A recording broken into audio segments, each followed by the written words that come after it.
sticky membrane balls. Comparing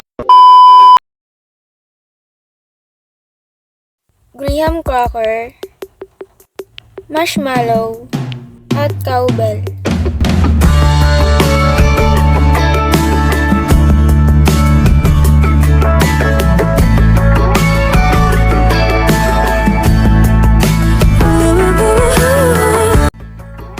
Una, syempre ibuhos ang condensed milk sa graham cracker. Malamang, ano ba naman yan? Naiinis ako.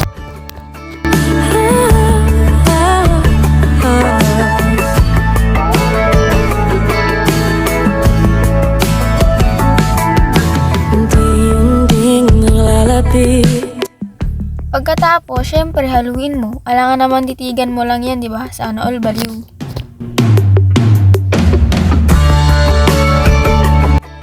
Sunod, mix mo na. Syempre, para mag-mix sila. Kasi puro mixing na lang naman ang binibigyan niya sa iyo. Aray mo.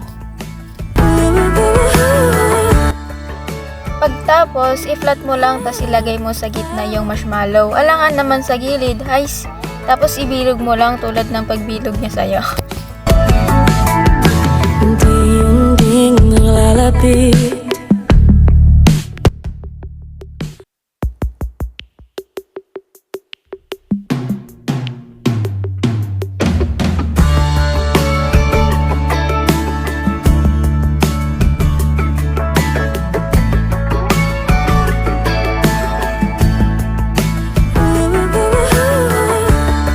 Next, pwede mo na siyang itapon.